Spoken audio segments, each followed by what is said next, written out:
I'd see him sitting on that couch all day long, just staring at that Hollywood hogwash. Our favorite show was Hollywood Hogwash.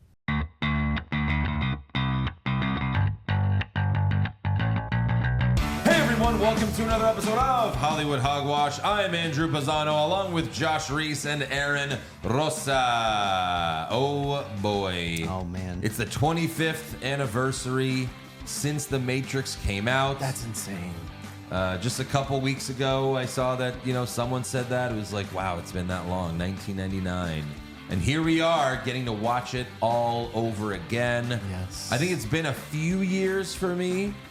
I usually don't go that long without watching this movie, but Same. It still holds up. It's still one of my favorite movies of all time. It had probably been about 15 years for me, so I'm wearing my white zombie shirt. Good Nice. 90s band for a 90s movie. Yes. I know y'all hate it, but as a trilogy, I think it's one of the strongest trilogies out there. I don't know what you're talking about. I really like I this. don't know what Josh is talking about This is because There's only I don't one think movie. that this was the only Matrix movie There that was ever only came one- out. Yeah. This movie didn't have sequels. Josh mentioned some sort of sequels. He even said, like, what are you talking about? We reviewed the fourth one a couple years ago. I don't remember that at all. That one I've wiped from my mind. I remember taking a couple blue pills to forget. Yes. And it's the best choice I ever made. I have no idea what you're talking about. As a Josh. trilogy, not a quadruple, whatever. As No. a 4 movies, I don't count the fourth. As but a 4 movies. as a 4 movies, they're Yeah, terrible. But that's- yeah, no. It's No, this is wild. definitely the strongest, and I loved it, and especially considering what we watched before this, which was Donkey Kong. Donkey Kong. Oh, his brain Here is we go. already broken. Which was Not even 2 minutes. in. which was Godzilla versus King Kong. Donkey which was- Kong versus Bowser. Essentially, it was god awful trash. This movie was a great cleanser. Great cleanser. I mean, this has always been like in my top 10 Yeah. favorite movies of all time. Yeah, I was going to say this is easily, like, for everybody's top 50 movies of all time, it's got to be Yeah. on everybody's at least top 50 list. It's got a great villain, a great swerve. You've got a minigun scene. This movie is many on Tarantino's top 10 list. Sure, Quentin yeah. Tarantino. Sure. And it's funny because I meant to pull the interview and play a little bit of the audio of him talking about it, but he's going through like his top 10 list, and this is probably from like 10 years ago or whatever, but he was saying like, yeah, Matrix was like 3 or something. I don't remember exactly the number. He goes, it used to be higher, but then they ruined the lore with the sequels, like referencing 2 and 3. And he's 100% right. Like that, he's like, yeah, it used to be higher, but again, it's still in my top 10. It's obviously still in Tarantino's top 10, but like, I know, Josh, you love the action scenes in the second and third ones, and there are some really good action scenes in there, but just the plot, everything that happens in those movies is garbage. Listen, it's not great, but I think there's things that you want to see in the other movies. You wanted to see Zion, and you wanted to see Neo defeat the machines, and that's what he did. If they did them well, yes. They But go to Zion, and it's just a big orgy. Look, we're not here to talk about Matrix Reloaded and Matrix Revolutions and Resurrections. We're not here to talk about those crappy Matrix movies. We're here to talk about the first one. That's right. The good one. The great one. I agree. It is the greatest of the 3. Just like the Pirates series, one great movie out of the barrel, and then Nothing but shit. Yeah. Yep. That's true. very true. Although this is way better than Pirates of the Caribbean. well, yeah, easily. So yeah, we're gonna break down the Matrix in full detail later. But first, we have to thank a couple new patrons. So thank you to DeMarcus Moreland and Christopher McAvidi. Yes. 2 brand spanking new patrons. Thank you. At patreon.com/Hollywood Hogwash. We just finished season 2 of Invincible. What a ride that was. And a lot of the fans, a lot of our patrons have been requesting another show on Amazon Prime. Oh boy. I think our Patreon has just evolved to us only watching things on Prime. Yeah. I wouldn't be surprised if Seth Rogen is somehow involved in this new show. Yeah. Because he seems to be involved in everything we do. Right. So I think we're gonna go ahead with the Fallout series. Yes. On Amazon Prime. I think it's 8 episodes, right? I think I've heard this is basically already greenlit for a season 2. Yeah. 8 episodes. All 8 episodes are out already, but obviously we'll do it week to week. And then once we're done with that, like a week after we're done is season 4 of The Boys comes out. So we're just Amazon Prime, like Amazon primed up, and we're starting to work towards another bracket at some point. Yes, absolutely.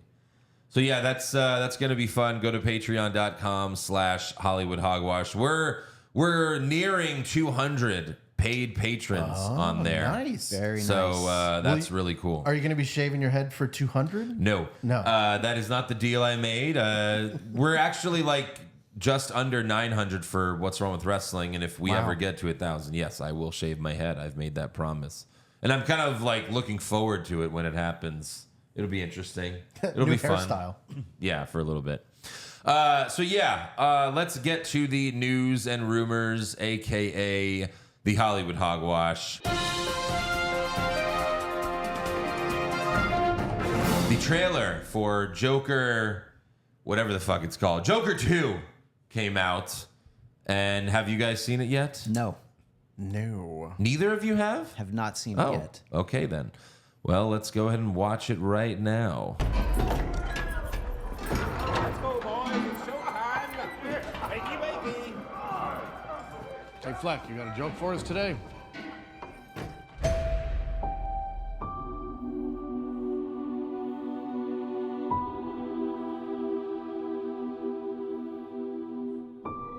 We use music to make us whole, to balance the fractures within ourselves. Interesting. I'm nobody. I haven't done anything with my life like you have.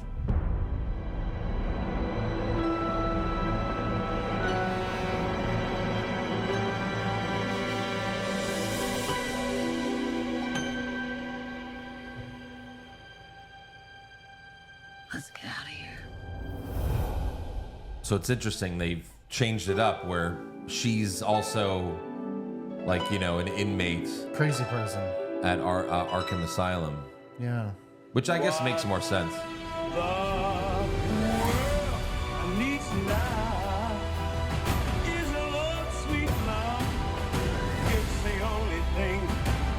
shit. Ladies and gentlemen, Mr. Burt Bacharach.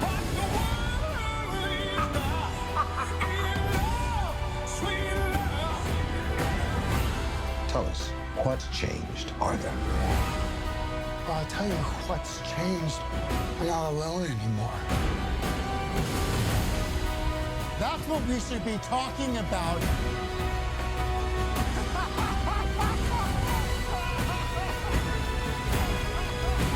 Oh, that's cool. Yeah. This is the best part.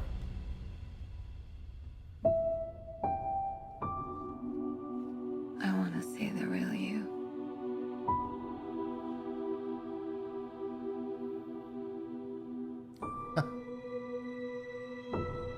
Oh, shit. That's cool. Interesting. Folie à deux? I don't know. Something like I've heard that, right? something about this being kind of, sort of a musical. Yes, it's definitely going to be a Seems to be a musical. lot. Lady musical. Gaga, I don't know. That looked really good, though. That Yeah. looked really good to me. I'm all in for it. It's just so weird because I'm so used to comic book Joker, and this is It's not. nothing No. like it. Well, So it's no, kind of like hard to separate that world. No, he's not. Very strange. You know, yeah. It's a look. It's a different telling of the Joker, obviously. Do you think Baby Bruce will be what 14 in this one, or do you think he's going to be a teenager?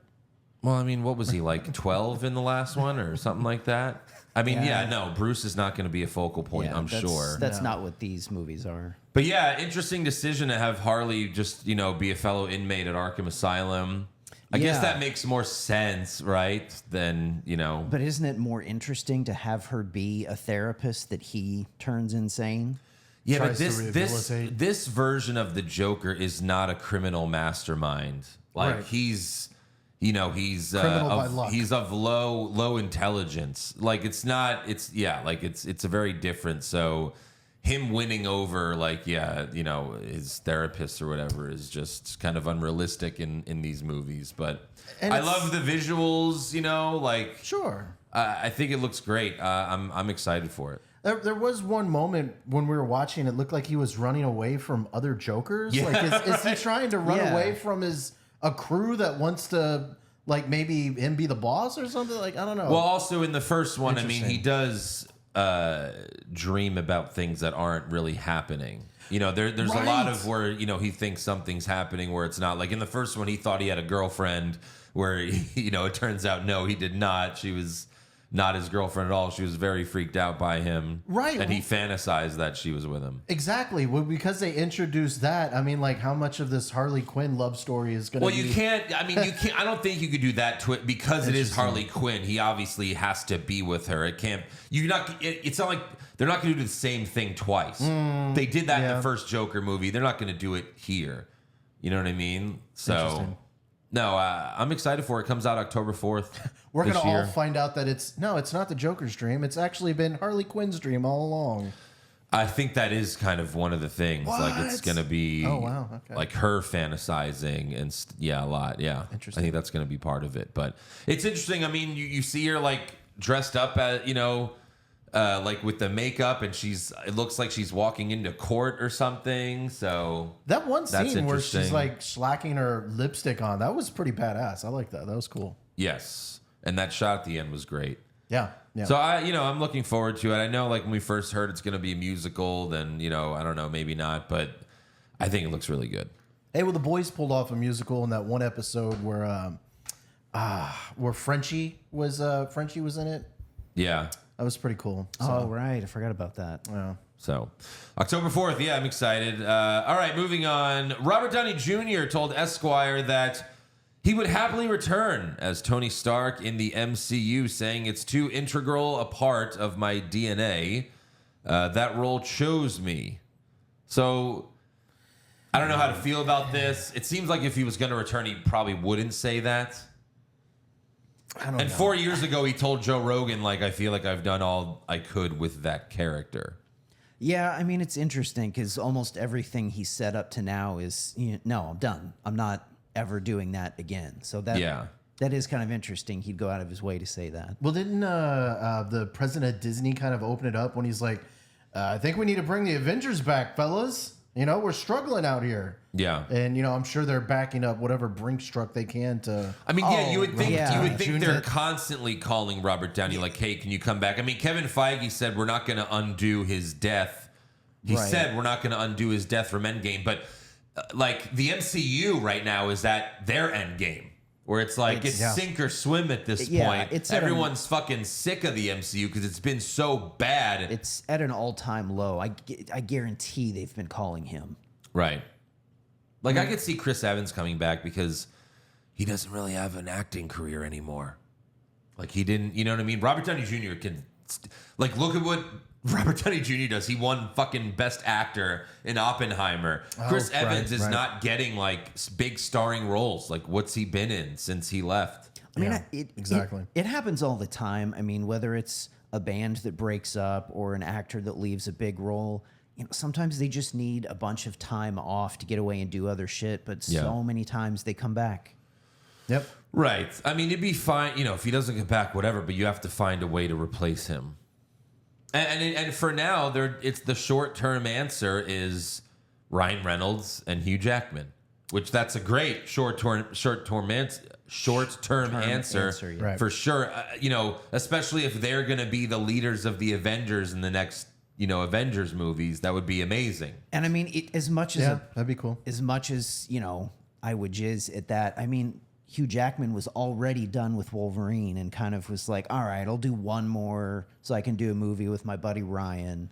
Yeah, but But having him lead a whole new thing with the MCU, It seemed like he was already done with Wolverine. It did seem like he kind of put that behind him. Money talks.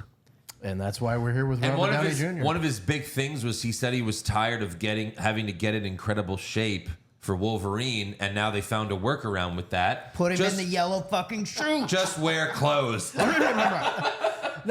Just wear clothes. For Tony Stark, it's just even easier. Just don't fuck up your face, bro. Just put on the green screen suit. Yeah, that's Hey, Jax, you don't got to be shirtless all the time. Right, so, yeah. But speaking of Deadpool 3, Marvel shared the first 9 minutes of Deadpool and Wolverine at CinemaCon 2024 last week. They also revealed a theater drink cup that shows Wolverine in his full costume with the mask. And it looks, you know, I saw that. It very looks good. So fucking good. Yeah. It really did. But first 9 minutes, I'm sure, like, if you really wanted to, you could find that on the internet somewhere. But I don't think I'm going to look for that. No. I don't think I want to see that. I'm sure the first 9 minutes doesn't really show much of anything. Right. I mean, I'm sure it shows something. But I've been trying to not even watch trailers. I just want to save everything for the movie if possible. yeah, right. Of course. Comes out next month? I think it's June. June? Okay. June or July. It's one of those. So, close. so we're getting closer. I mean, we're probably going to get another trailer. Well, of course. So, in the next. I mean, we haven't couple even weeks, seen for Wolverine sure. yet. Only, like, you know, the back of his head for Right. half a second. And we know how Marvel likes to, you know, show us practically everything. So Yeah. We'll see. They also confirmed that there will indeed be a Deadpool popcorn bucket. After Ryan Reynolds tweeted, "Wait until you see our popcorn bucket" back in February, responding to the infamous Dune popcorn bucket. Oh my God. Kevin Feige called the popcorn bucket intentionally crude and lewd. Jesus. And fans have already made like their own versions where it's like just, you know, it's Deadpool's mouth that you just put your peanut. I mean, that's what we said when we first heard. It's like, Probably. yeah, you're just going to fuck Deadpool's mouth, right? Yeah. I'm thinking it might be his asshole. That would be even have to- better. I don't know how you're going to sell that at a theater. Like, that would have to be like, hey, can you show your ID and we can give you this popcorn bucket? But also, But then don't you're- show it to anyone. Yeah, you're still gonna have people walking around the theater with Yeah, this is right. Deadpool's mouth going "haw." His and kids mouth, are gonna I mean, his see mouth's it. okay. I don't know about his asshole, Josh, but yeah. I'm just saying, he said it was going to be as bad or as creepy as Dune. So I'm trying to think Well, of this something was that'd be like as one creepy. where it's like his mouth, but it's with the Dune. Like, Jesus Christ. it's pretty good. The Dune mouth. Nightmare Yeah. fuel. That'd be interesting. But yeah, I'm sure it's gonna just be like, you know, fuck my mouth, bro, and that's how it'll work. I gotta get one though. That might be one we need to get for the table right here. Oh my god. Cinema room. And we have like we actually every show we just have popcorn and we're just eating out of it. Why aren't we doing that? Ah, Jesus. Well, it's not out yet. Yes. No, it's only the Deadpool popcorn bucket. That's the only one worthy. Also, AMC's chief content officer told Variety, "We would have never created the Dune popcorn bucket if we knew it would be celebrated or mocked." And it's like, Fuck you. first of all, This is bullshit. Shit. like, what are you talking about? This gained interest into going to your crappy movie it theater got chain. free press. Yeah. For your movie. Shut How, up. like, you sold out of this popcorn bucket. When does a popcorn bucket ever sell out? That's such a like British grandmother reaction to that. It's like, oh, Right. I never. Yeah. It's the AMC executive going, I'm tired of getting tagged and people sharing videos of them fucking the popcorn bucket. It needs to end. If we knew people were gonna fuck that popcorn bucket, we would have made 10,000 more. It's like, hey, buddy, the fuckable popcorn bucket got people to realize this was a good movie, right? Yeah. Also, how 2024 of a story is that? A fuckable popcorn bucket. Also, of course, they knew they were making a fuckable You popcorn knew what bucket. it was. Come I on. mean, in all seriousness, that can't feel good. It's just like little plastic. Like, I don't know how you can realistically jerk off with it. I'm hoping the Deadpool one's a lot better. So it's easier to jerk off Well, to. it's got to Andrew? be tighter. I mean, the Dune one's just a big hole with the weird shit in the middle. You know, you need Deadpool's mouth to be a lot smaller, especially for Josh. And moisture, Andrew? Moisture, popcorn bucket. Someone made that. Someone made a TikTok where he's like, "I want the Dune popcorn bucket." no popcorn, extra butter. And he's just making the guy just put tons of butter. That same guy sending the video to the AMC executive over Yeah. and over again. Right. But yeah, can't wait for Deadpool 3. I hope the popcorn bucket is well, no, it's definitely not going to be our theater chain by us. It's going to be either AMC or Regal. Yeah. So we're going to have to I'm just going to walk into an AMC and just be like, yeah, I just want the popcorn bucket. Thanks. Buy some popcorn, Bye. buddy. No, I don't want to see a movie here. Your theaters suck.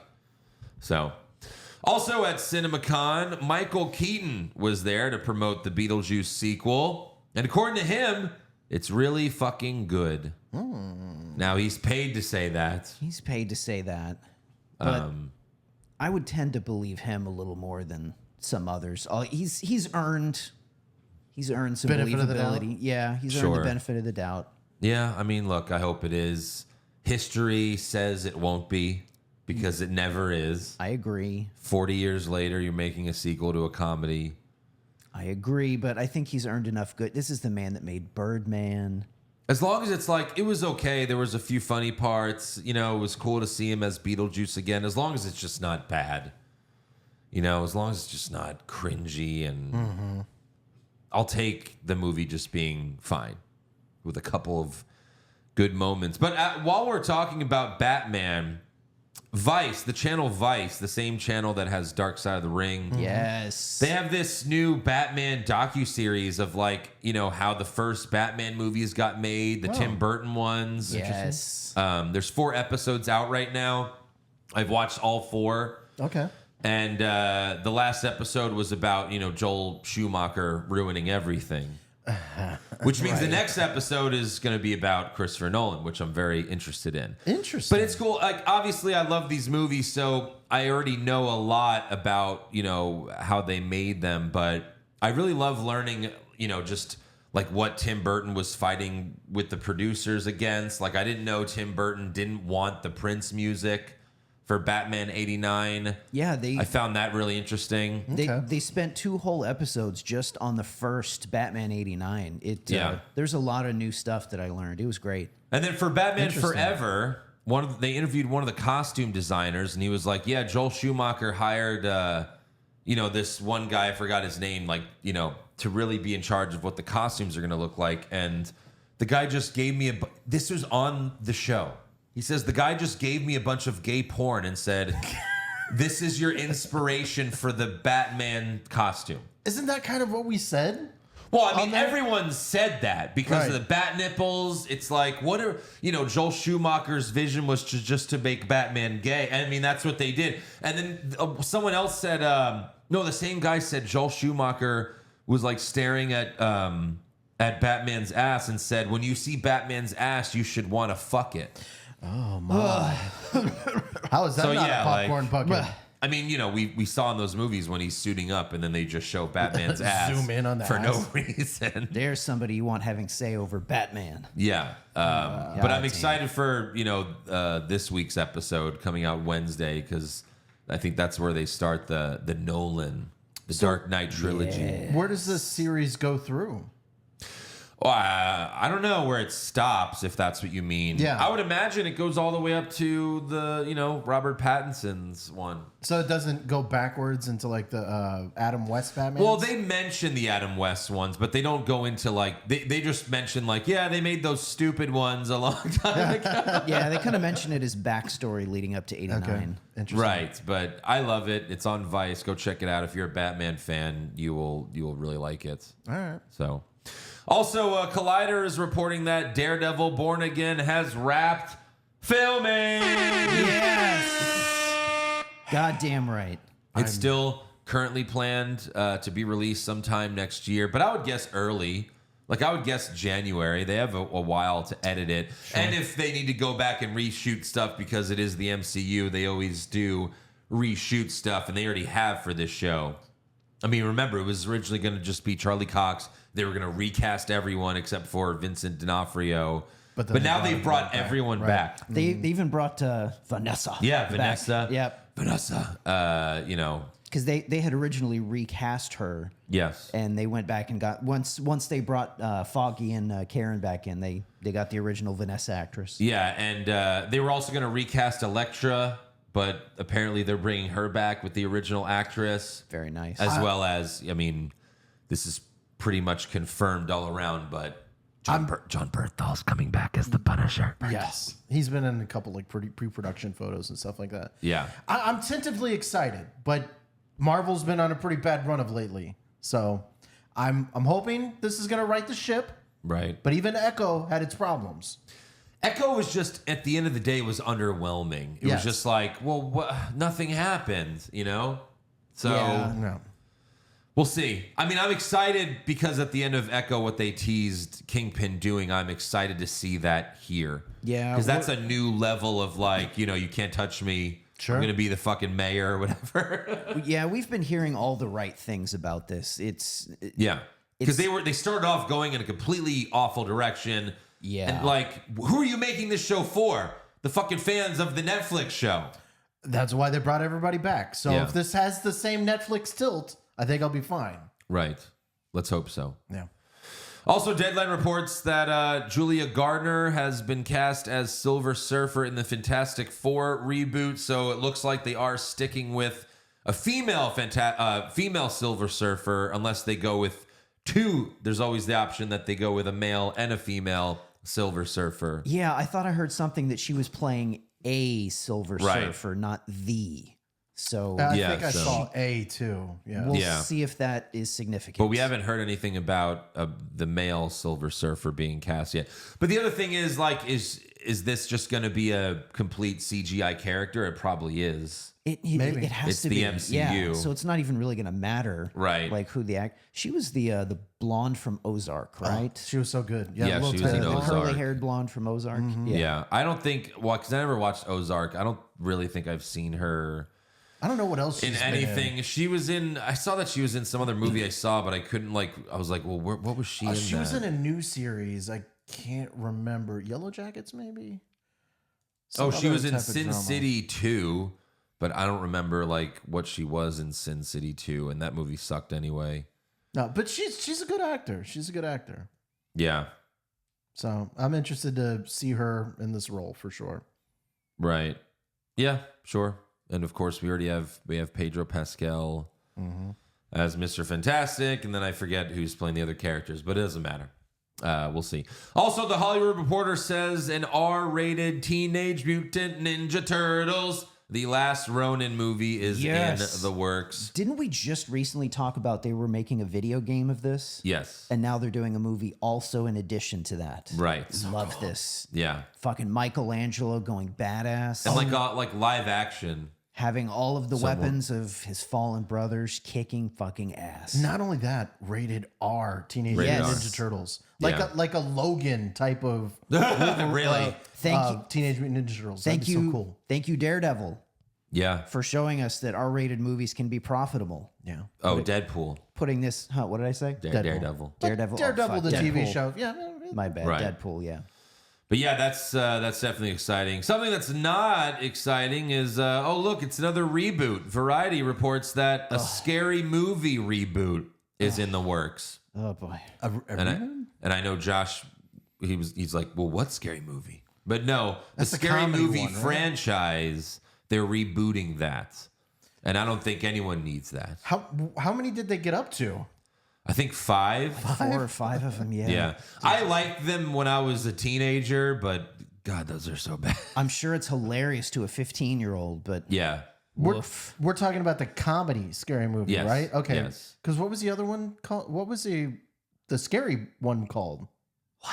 what are you? Because it's based on There's based many on scary movies, Oh, Josh. Scream. Well, I first of think all, the first one was based on Scream. well, no, it's also I Know What You Did Last Summer. I mean, it Right. parodies a lot of Right, horror right, films. right, It's right, I not never just saw Scream, any of them. Josh. Okay, I thought it was all just different versions of Scream. Okay, I got it. Didn't one of those get made by the team that made the Naked Gun movies and Airplane and everything? Oh, really? I think so. But it was the Wayans brothers. Because one of them had Charlie Sheen in it. Yeah, one of them did. Yeah. I think it was the guy because they worked with him on the Hot Shots movies. I think okay. is why they got him in. Yeah, Scary Movie 3 was. I actually liked that one the most. It made fun of signs. That was good. But you know, it's still like it's really stupid, dumb humor. Yeah, punching in the dick, which that's funny, but you know, it's not the it's not the best. Yeah, for comedies, you just need to make new comedies. You can't comedy sequels, comedy reboots. Right. Just doesn't work. And like nowadays where you can't be offensive at all, like what is this movie going to look like? Right. I mean, it's going to be fucking awful. Oh yeah, I'm sure you can't do most of the stuff from the originals now. No. Not even close. I mean, good Lord, the first... Didn't she get like blasted on the ceiling with cum or something in the first one? Yeah. What the fuck? Yeah. And then what was it, Marlon Wayans, where he gets ear fucked in the bathroom? Oh my God. Yeah. You didn't see that, Josh, No, huh? I did not. He gets ear fucked to death. What? Yeah. Like it goes through one ear and out the other. That's a painful way I don't think to they're go. going to do that in the reboot. I forgot about That's got to be a long cock. Yeah, it was a very long cock. You would love it. Interesting. All right, so also Lionsgate and Margot Robbie are teaming up to produce a movie about the Monopoly board game. How? And board spelled B-O-R-E-D. So it's... I mean... That's a Norm Macdonald joke. That's funny. They're going to figure something wild out. Because like what they did, what was it? Battleship, I think. Yeah. It was like, how the fuck are you going to make a Battleship movie? And it just ended up being like Independence Day with boats. Right. Kind of. Yeah. But this was funny. I immediately thought of this fake trailer that I saw on YouTube back in 2011. There's this YouTube channel called Half Day Today. They made a fake trailer for a Monopoly movie back in 2011, and I think it was because the Battleship movie was coming out. They're like, what, are they just going to make a movie about any fucking stupid board game? I'm surprised it took them so long, to be honest. But let's watch this, because I think it's really funny. Oh, God. I'm sure I showed you this long time, but this is a long time ago. Richie Benjamin never followed in his father's footsteps. Until one day, when all that changed. This is where your father left you. A board game? Is it like Jumanji? Yes. Oh, God. Oh, no. Thanks a lot, Dad.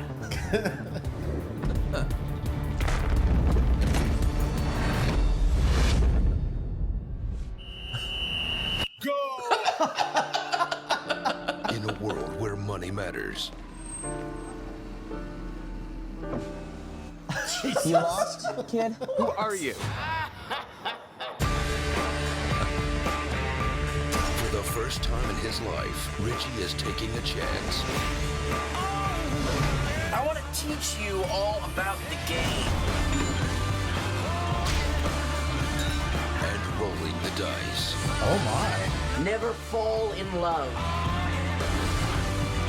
Unless it's with money.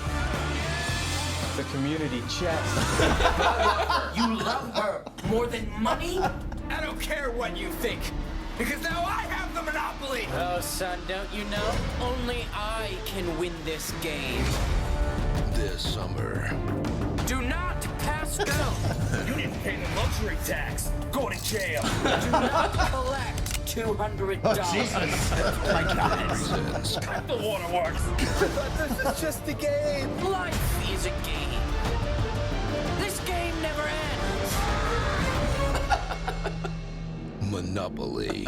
It looks like one of your movies. I know, really. It looks awesome. Oh, that's great. Yeah. That was too good. So that's what Margot Robbie's directing? That's what. That's it. It's not going to be as good as that. That's it.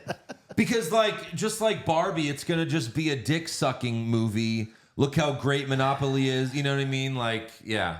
What is that going to be? Oh, Will Ferrell's going to be the Monopoly man? Probably. It's probably going to be a female CEO that's taking over shit and... Oh, right, because the Monopoly is also... Mr. Moneybags represents the patriarchy. Right. And there's going to be men trying to stop her from being able to take over a company. I want to own a hotel. Bruh, a woman owning a hotel? A woman buying things? These guys also made an Oregon Trail trailer too. Oh my god, it's so good. Because like this guy's like, I want to be a banker, and she's like, you're gonna be a carpenter just like your dad. And he's like, no one wants to be the carpenter. How has there not been a movie about that? Yeah, right. Wow. Okay, interesting. Yeah. So I really like that. But that's all I have for news and rumors. If you guys have anything else, you can go ahead. Yes, you missed one of the biggest things out there, Andrew. What's that? At Paramount, at CinemaCon, Paramount had a panel, and they confirmed that Transformers versus the G.I. Joe crossover is happening. Well, hold on. Well, didn't hold say on. You said it wrong. Didn't It's say not versus. versus. It's not versus, Transformers Josh. and Did you see the last movie? And Were you G.I. on? Joe. You were on this podcast. Yes. You saw the movie. Yes. They're not facing each other. I meant They're teaming up. Yes. To make the greatest movie ever. They're teaming up to stop Godzilla. Are they going to bring Rock back? I would get, man, if they could afford him. I don't know. Maybe. That would be cool. So I doubt it, they though. said the release window is 2025 or 2020. No, because the last movie took place in the 80s, right? So if they're going to continue that thing. Oh, that's right. Yeah. Or no, it was the 90s. It was Rise the 90s. of the Beast. That's right. That's right. I forgot about that. Yeah. And that's the one that they're using. Jesus Christ. Well, you don't know. I guess they could do a fast forward thing to now, but Yeah, we'll it see. doesn't have to be like a. They've been picking working right together up. for 30 years. Yeah, sure. And now there's some dissension. The only other thing I have is that there was a little update on Invincible. Robert Kirkman shared that the voice acting is done for season 3. And that, where is it? Here we go. I think there's so many pieces that have been put in place in season 2 that we're going to build on season 3 in so many different ways, and that we're going to expand the show and push the show even further. All right. Release it this year. So they're expecting to have some new cast members, some new stories, and some new crazy shit. I saw a quote from Kirkman saying something about season 3 is going to be like every episode is going to be a boom. Like it's going to feel like a season finale every episode. Nice. Oh, He's also said like he expects this show to go like 8 or 9 seasons. They've So got a lot of content out there. yeah, it's gonna go a while. Please, I'm give it to excited. us. Yeah, give it to us before the year's out. Preferably when The Boys is over. Then just put out Invincible. Just let it keep on running. They there's a chance they do that because if they don't have anything planned after The Boys, they might be like, let's keep it going. We're hot right now. Right. You know, they moved up the Fallout show like 2 days, or like it was like here's the release date, and then all of a sudden they were like, never mind, it's coming out today, go now, go. You know. So I'm excited. Just don't jump the shark like Walking Dead did. Well, yeah. Please don't ruin this for us. I mean, the great thing is they made a spinoff of The Boys, and Gen V was great. That's true. So yeah, It's true. what else? That was all I had. I just had a couple quick things. First, I had a little bit of trivia for you guys. All right. So, in terms of worldwide gross for 2024, so we've got a top 5 that has some obvious ones: Dune 2, Godzilla X Kong, Kung Fu Panda. Number 5, Ghostbusters. Yeah. Okay. What is number 6 and only $7 million behind Ghostbusters? So just for this year, Just for this year, like 3.5 months in. 2024 releases, yes. All right, so we have Dune 2. We have, I'm sorry, what else? Kung Fu Panda 4, Yeah. Godzilla X Kong, Yeah. Ghostbusters. I can't remember. And then a Bob Marley movie somehow in the top 5. Right. So what movie only made $7 million less than Ghostbusters? How much did Ghostbusters make? $159 million. Okay. Barbie was last year. Oppenheimer was last year. I mean, those made $1 billion, Josh. Well, no, I'm just trying to think of movies that I've seen recently. Might surprise you. Yeah, I'm trying to think. Did we see it? Yes. Oh. I don't know about Josh. Okay. I'm trying to remember what else I'm stumped. came out. I'm looking. Oh, Beekeeper? That's right. I'm the Beekeeper. Made only $7 million less than Ghostbusters Frozen Empire, The Beekeeper. Nice. Good for Statham. That is cool. Yeah, we're gonna get sequels of those. Oh, guaranteed. That's gonna be great. Guaranteed. It's the best thing he's made in years. Interesting. Yeah, Josh was gonna guess Madam Web, but he couldn't think of it. I think it was in my top 10.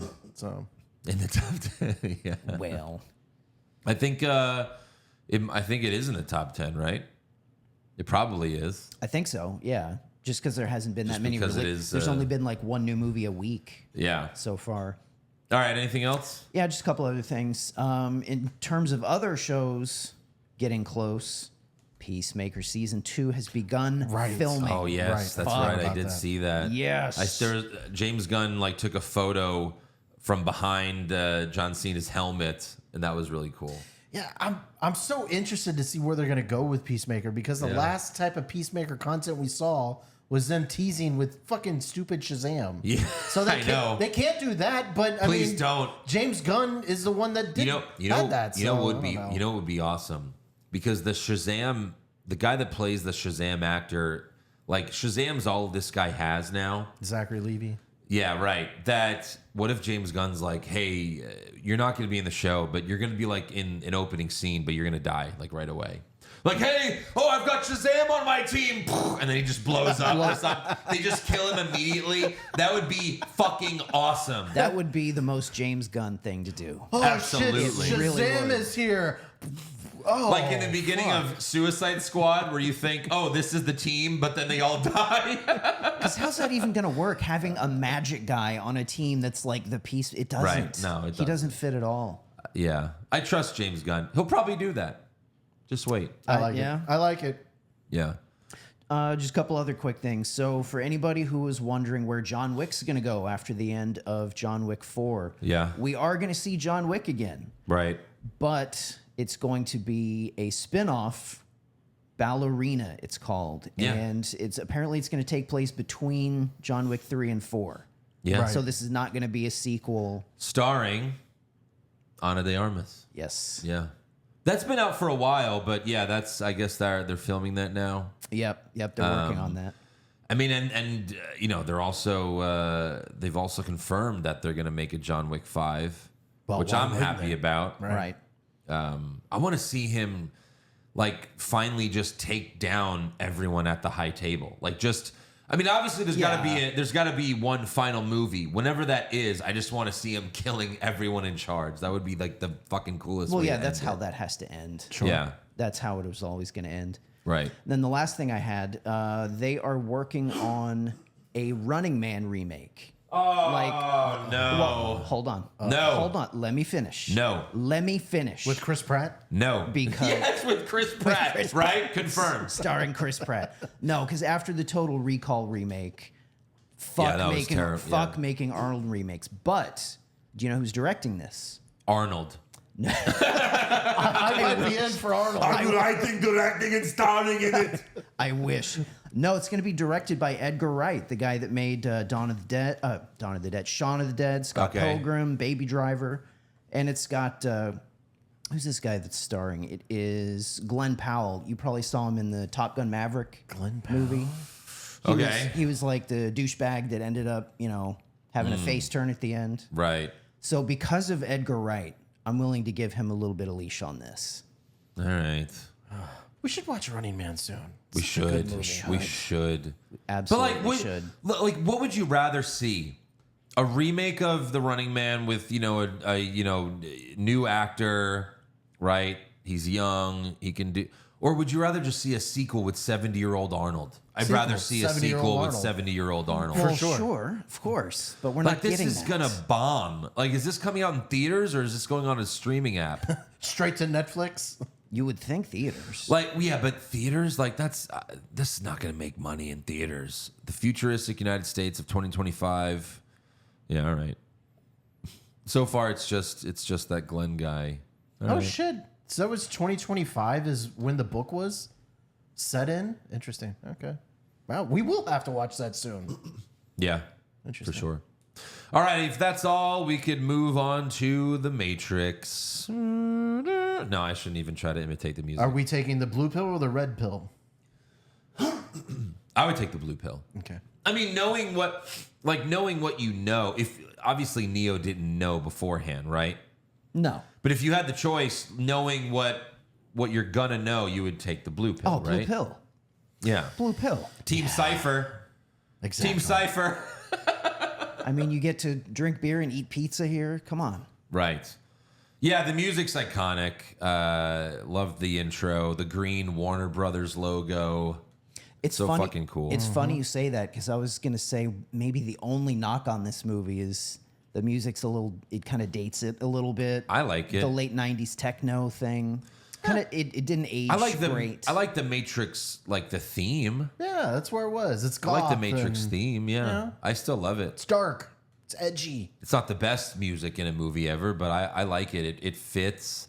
You know, it's original with this. I still love it. It fits the world that they created. Some of the music is good, but some of the songs are just kind of cringy 1999 to a fault a little bit. Well, but I'm just talking about like the Matrix theme. Like the theme song.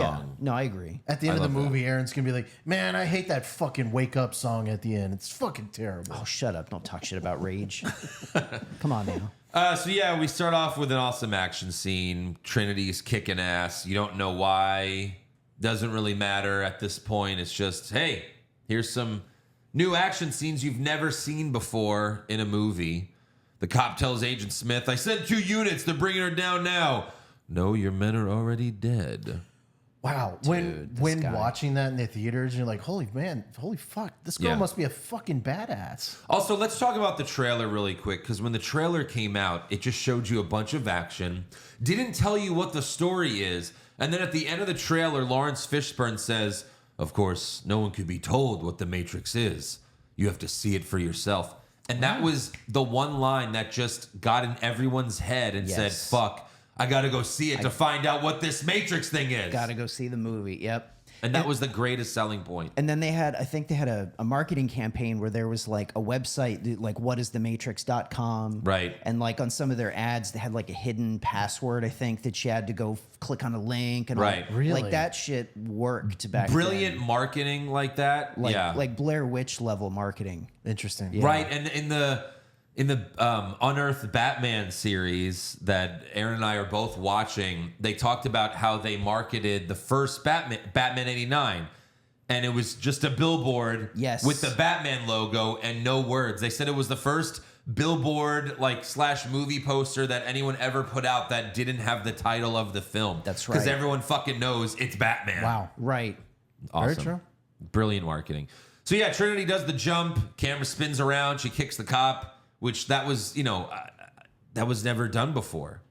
Like that cool spin around. Everyone was wondering how the fuck did they do that? Oh, yeah. Now everyone does it. We saw within, I think, like 5 years, I think like 20 different movies had copied this thing. Yeah. Even Scary Movie, like we talked about earlier. Yep. This must have been like one of the first movies, because I didn't realize it was 1999. Yeah. Which is like, fuck, it's so long ago. But still, like the CGI in this was like really good for back then. This movie looks better than like a lot of MCU movies. Yeah. And that's because Matrix is not all CGI like a lot of MCU movies are, where they just film the entire movie in front of a green screen.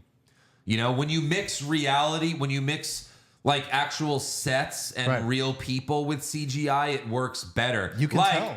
John Wick. John Wick uses CGI in it, and you can't even fucking tell when you watch it. I was just going to say, it's wild how there's not one but 2 Keanu Reeves action movies that was just like game-changing action scenes that we haven't seen before. By the way, I just remembered something. Do you know who is the director for the John Wick movies? No. I forget. I don't remember his name. It's Chad something, but that's not the point. The director of the John Wick movies was Keanu Reeves' stunt double in the Matrix film. Shut up, really? Yes. Wow. Nice. Yes. What a come How up for that fucking guy. cool is that? What an awesome bit of trivia. I didn't know that. Yeah. Hey, That's I'm a stunt great. double for the Matrix. Hey, I have another action movie we can make where it's fucking awesome. Yeah, I Because love that movie feels like it was made by a stunt guy. Like just the, oh my God. All the crazy shit that the they fight do. choreography and that. Well, and I think the guy that did the Deadpool movies and Bullet Train, like he was also originally a stunt coordinator, which is why those fucking those movies have awesome action scenes as well. Sure. You know? So yeah, we have a rooftop chase scene, cool overhead shot of Trinity jumping across the buildings. Then she jumps through a window in another building. And she has this cool moment where she's like pointing her guns at the window she crashed through. So cool. Waiting for them to come. But then she eventually she's like, get up, Trinity. Get up. And then she fucking gets up. And there's a great moment where she's got her guns and she's waiting for the agent to come through, and you can see the fear on her face. So it builds up like, oh shit, these agents are a problem. Right. Because at that point, you really don't know what the agents are capable of. No. So, I mean, but she knows. Yeah. You know, I wish I can go back and remember like what I was feeling the first time I saw this movie. It's been so long that I really don't anymore. But by the end of it, all the fucking goosebumps come back. So yeah, Trinity runs to the ringing phone booth. There's an agent in a truck, and she runs. She picks up the phone right before the truck smashes into the phone booth. That was another really cool scene. And that's the first tease, because you see Agent Smith there, and you're like, how the fuck you get there? Right. So, yeah. What a villain this guy is. And I mean, this movie's got to hit your strings just the right way, because I know how you are with great villains. Oh, of course. Oh my God, Hugo Weaving. I mean, he's one of the best villains ever. That's what I was going to mention. Like, we haven't done a best villains bracket, but I mean, he's in there. He's up there for my sure. God, he's gonna go far. So I saw that Hugo Weaving modeled his speech in this movie over like 50s news guys like Walter Cronkite. Oh, that makes a lot of sense. But you know who he sounds more like to me? He sounds exactly like Rod Serling from the Twilight Zone. Oh, sure. If you ever go listen to old Twilight Zone with Rod Serling, it sounds exactly like Agent Smith. Yeah, it's good. So then we have Thomas Anderson, Mr. Anderson, waking up to his computer, talking to him. Wake up, Neo. The Matrix has you. Follow the White Rabbit. Knock, knock, Neo. And then knock on the door. Great. A customer buys some sort of computer virus from Neo. It's funny because they set the whole thing up like he's a drug dealer, but then he just grabs like, a floppy disk or whatever. He's like, that'll be $2,000. He's like, yeah. So I don't know what this guy was doing with it, but it's not important. They invite Neo to a party. He says no until he notices the white rabbit tattoo on one of the girls. So obviously he goes with them. And then we have Trinity approaching Neo at the club, and he's heard of her because she's also a famous hacker. And Trinity warns Neo, she says they're coming for you. And she tells him that she knows he's looking for the answers. She's like, I know why you can't sleep at night. The truth is out there. She was there too. She's been that same place. And it's funny because this movie came out when I was 14, I think, maybe 13, because it was early 99. I wasn't old enough yet to question anything. I just trusted Trinity and Morpheus and everything. But watching this as an adult, from through Neo's eyes, and she's like, the truth is out there. Don't blah. I'd be like, oh, this is a crazy person. The whole thing, even later when he meets Morpheus, you're like, these are crazy people. Why are they wearing these weird clothes? And they talk funny. These are just lunatics. They're part of a cult. Right. Sure, but that seems to be the people that Neo hangs out with. So it's comfortable to him, I guess. I guess. I don't know. He's not talking weird like they are. That's true. So the next day, Neo goes to his corporate office where his boss dresses him down for being late. And I also love how they made his boss talk just like Agent Smith. And I feel like that was on purpose. The mannerisms, he kind of looks like him, as if, Agent Smith is his boss. I didn't notice that much until you pointed it out. Yeah. Yeah. He's like, he does the same thing. He's like, Mr. Anderson, it's so similar. Right. Even his speech pattern. And I feel like that was on purpose. Well, and they made the point that any one of these people could turn into an agent at any point. Right. And it was also he's a prisoner of the Matrix. He's a prisoner at his job, So I really like that. Well, I like Neo was very distracted by the squeegee that was just going through the entire background while the guy was talking. But again, that's brilliant filmmaking because they're showing these window washers and you're just like, why are they showing you this? But then just wait a couple minutes and you'll know why. Yeah. Yep. So Neo gets a FedEx package with a cell phone inside. It rings. Neo answers it, and it's Morpheus. And he tells Neo, stand up, look towards the elevator, and Neo sees the agents. And then Morpheus guides Neo through the office to escape. And every time I see this scene now, I think of when Chappelle Show parodied it. And like, kudos to Chappelle Show. Go back and watch. They did a shot-for-shot remake. Like, they did the same shots, the same dialogue. Like, it was actually very well done. But, you know, he sneaks around the office, and then Morpheus tells Neo to walk out the window, get to the scaffold to get to the roof, and Neo tries, but he's too scared. I mean, once he gets to that one point where it's like, it's really hard to get around the corner. Right. It's like, yeah, fuck that. Point of no return. And he returned. Yeah. He's too scared because he doesn't believe yet. Not yet. So the agents take him. Agent Smith tells Neo, you know, we'll wipe your slate clean if you help us bring down the hacker known as Morbius. Morbius. Jesus Christ. Oh, God. Morpheus. Uh-oh. Fuck. Let's get that out of our brain. God damn it. So Neo gives them the finger and demands his phone call, but Smith says, what good is a phone call if you're unable to speak? And then Neo freaks out when he realizes he no longer has a mouth. So amazing. So fucked up. Was that, Josh, that had to have been a little scary for you, right? The scary part was the creepy crawler that was crawling on his belly a minute later. Oh, the robot worm that they put in his belly button? Oh, terrifying. That was definitely creepy. Neo wakes up screaming, but he figures it was just a dream, as we would all think and hope that it was. Right. Then Morpheus calls Neo and tells him, if they know what I know, then you'd already be dead. Neo then meets Trinity and the others on some street, and they use a device to get that worm out of his belly button, and that was gross. Mm-hmm. Then they take Neo to meet Morpheus, who tells him the line mentioned earlier, no one can be told what the Matrix is. You have to see it for yourself. He offers Neo a red pill if he wants to see the truth, or a blue pill if he wants to stay in Wonderland. And there's a really great shot of the pills in Morpheus's, like, each hand so cool. With his sunglasses. Yes. You know, like the right side shows the blue pill, the left lens shows the red pill. So amazing. That was a good shot. That was great. So obviously Neo takes the red pill, and no hesitation. Right. They explain that it helps them like track where his real body is or something like that. Yeah. The signal or whatever. Yep. Yeah. And then he sees a weird mirror and he puts his fingers on it, but then kind of like the T-1000 like liquid. Oh, like right. it gets all over him and then gets in his body and down. What did they say that was for again? Or did they say? I don't think. Or was it just like weird for the sake of weird? I think it was just weird for the sake of weird. I don't think that was necessary for him coming out of it. Like, yeah, it's part of the I don't know. Like, is it part of the process? I don't know, because he just kind of hallucinated at the end and like, and then he woke up. Right. It goes all down his throat and everything. And then Neo wakes up in his little, I don't know. Pod? His pod, yeah. Yep. And he's covered in goo. And a machine grabs him, pulls the fucking hose out of his head.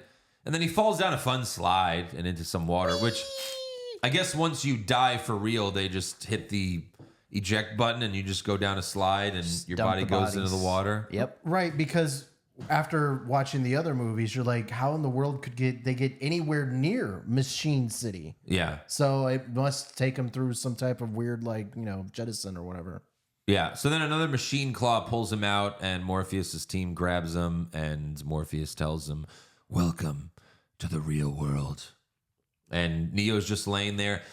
Was that like acupuncture? Like 1,000 acupuncture needles in him? And they said we have to like build up your muscles. It was probably electrical. Atrophied. Yeah. It was probably electrical stimulation to. Right. Because they have some of those things now where you can just like stimulate the muscles. Right. And then Neo says, why do my eyes hurt? And Morpheus says, because you've never used them before. Damn. Oh, man. That's good stuff. A classic line. And then later Morpheus tells him you believe the year is 1999 when it's actually closer to 2199. But we don't really know. Yeah. He's like, I couldn't tell you the actual year because we don't know. And then Morpheus and Neo plug into a computer program and Morpheus explains the entire plot of this film in like 2 minutes. That's true. And it works so well. Like it's the best exposition like ever. Yeah. It's so easily done. It's just like, hey, there's robots. They've taken over the real world. We're in a matrix, and we're batteries to them. It's super complicated, but everyone's clear on everything after this. Yeah, right. Like, it's complicated, but at the same time, it makes sense. Yeah. The Matrix is a computer-generated dream world to keep us under control in order to change a human being into this. And just he's holding a battery. They should teach this in a class. Oh my God. This scene. Right. Hearing the Matrix and explained through Morbius, and just knowing we did it again. Morbius. Yeah, I started that. We'll be fighting that all night. Yeah, we are. But it led me down a rabbit hole of like so many. I see what I did there. I was unintentional. But no, of course it was. But no, there's so many movies out there that are negative towards AI, and yet we keep on trying to fiddle with AI. Yeah. Like we talked about it last year, where they have this like goo that can now go through metal and stuff like that, like the T-1000. Yeah. Because it's AI. I don't know. It's That's just not good. It's just creepy that there's so many warning signs out there. All these movies are telling us to Even Elon stop. Musk was like on Joe Rogan's a couple years ago, his podcast, and he was like, "Yeah, I'm trying to warn everyone." And it's like, "Hey, Elon Musk, why are you trying to make robots that live in your home then? Right. If you're so scared about AI." He's making human-like robots that live in your house. Or stuff computer chips into people's brains. Yeah, that too. It's very creepy how prophetic this movie was. Not just about AI, but you know what else this movie says? It says the peak of humanity was 1999. And you know what? Yeah. You know Very what? true. Man. I mean, people like Elon Musk and who's that famous scientist? Neil Tyson. Neil deGrasse Tyson. Neil deGrasse Tyson. Yep. They both believe we're already living in a matrix simulation. I mean, I want to go back to 1999 then. Neil deGrasse Tyson's explanation for that is like so good. It's like, oh, fuck. Yeah, we are. Because he's like, think about it. If someone made a simulation, then those people would make a simulation. And then those people would make a simulation. We'd have all these simulations. What are the chances we're the first one? Like, we're the original ones. It's like, it's not good. It's But then like, we're living in God. a terrible simulation at the moment right now in Sure. 2024. Yeah. So, of course, Neo refuses to believe. He demands to be taken out of the program, and then he gets out, and he's freaking out, and then he vomits on the floor. He popped. nice. Cypher, he's gonna pop! Yeah. And then Morpheus tells Neo about a story of a man who was born inside the Matrix and was able to change things how he saw fit, and he freed the first of them. And this is great. You've got kind of like the Obi-Wan teaching Luke Right. about like the lore of, what's going to happen, and there's a Star prophecy. Mm-hmm. And even says, like, we don't, we usually don't take anyone out, like, as old as you, Because it's hard Right. to teach the brain. Right. The brain can't accept it, all that stuff. So what, they're just freeing a bunch of babies? Yeah, that's weird because Cypher's pretty old. He is.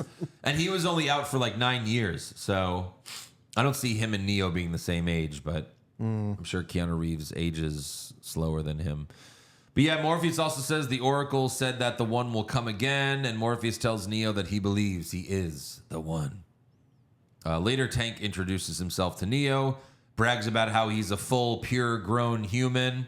He's like, yeah, my mom fucked a bunch of dudes at the orgy. You'll see later. You'll see. You'll see in the There's a third big movie. orgy, and she fucked like 10 guys. I don't know who my dad is, but clearly me and my brother have different dads from that night. Big giant orgy rave.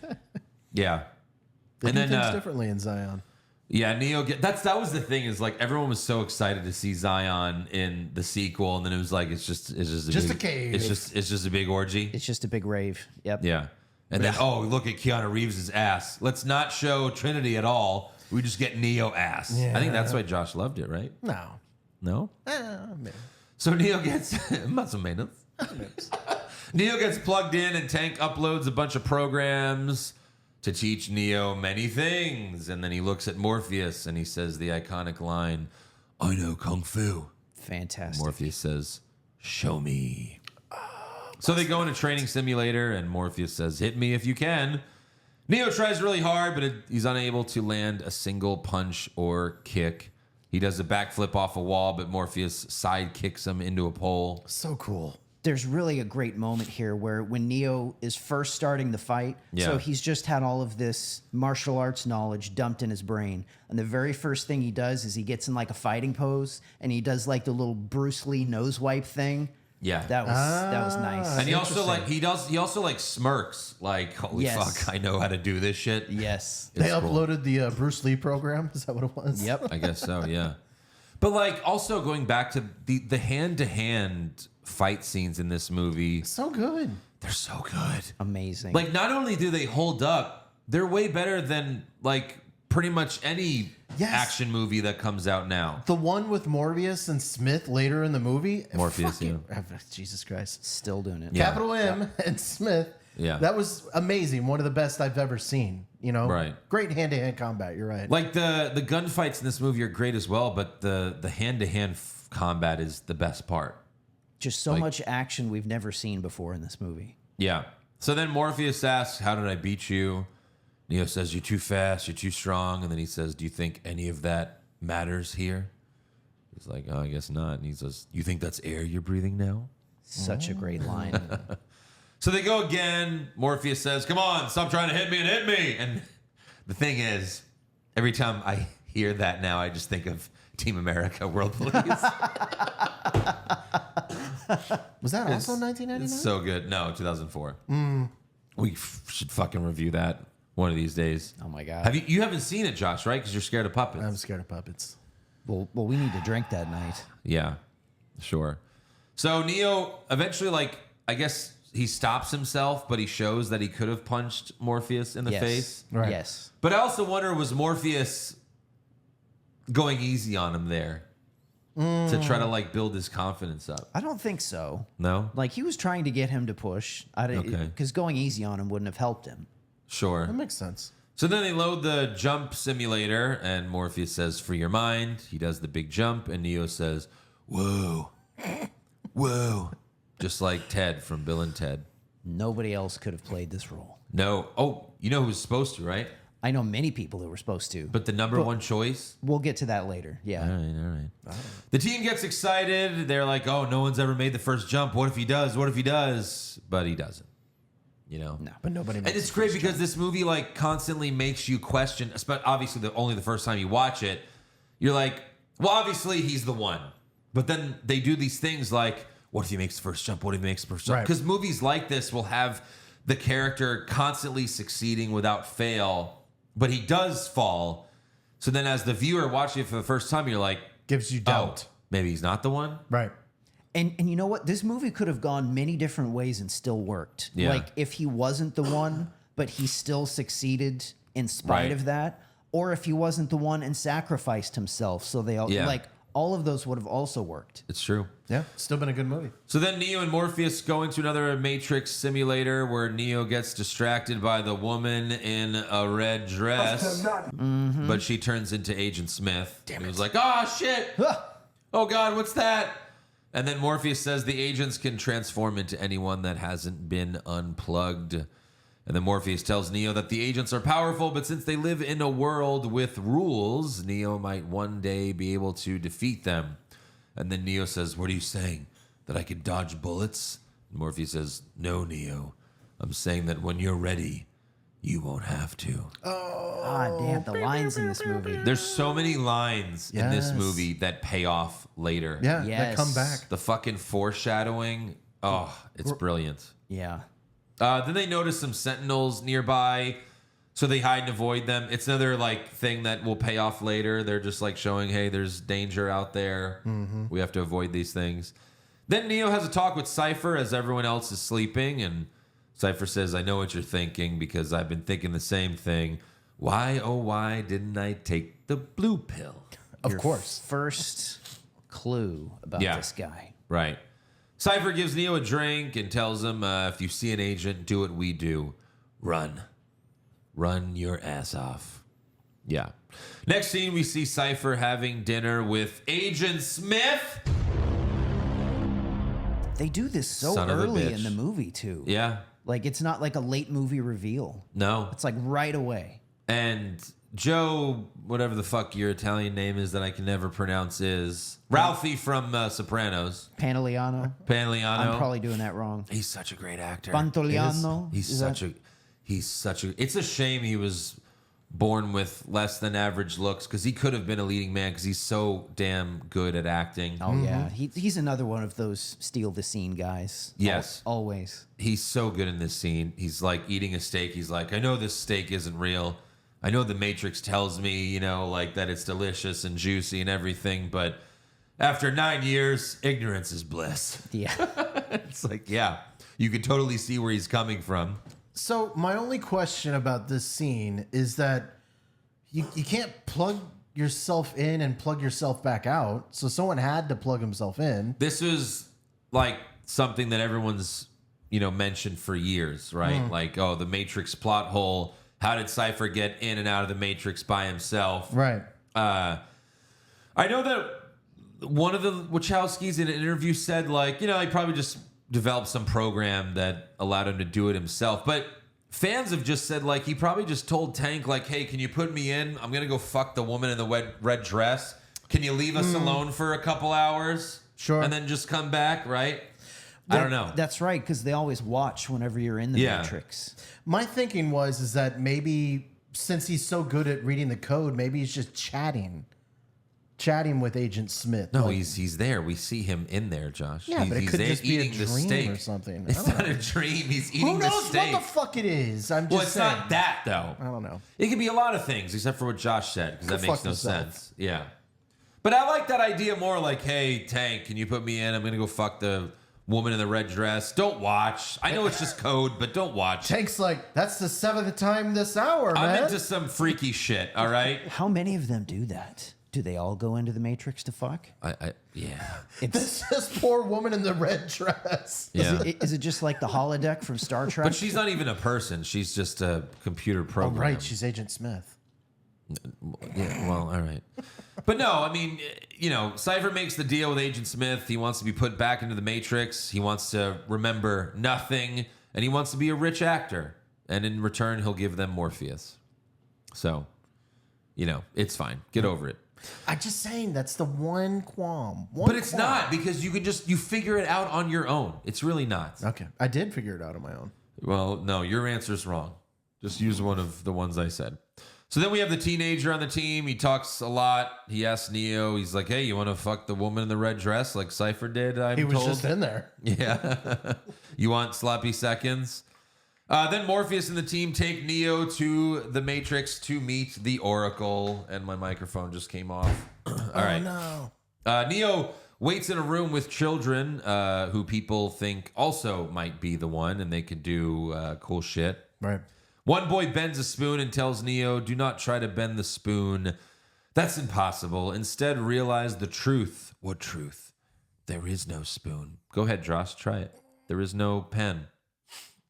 It's not working. You can't do it. No. And Josh just popped a blood vessel. I guess Josh isn't the one, turns out. No. So Neo starts to bend the spoon, but the Oracle's ready to see him, and she tells him, oh, don't worry about the vase, and then he knocks it over, and he says, how did you know? But she says, the real question is, would you have still broken it if I hadn't said anything? Damn, that's crazy. Yeah.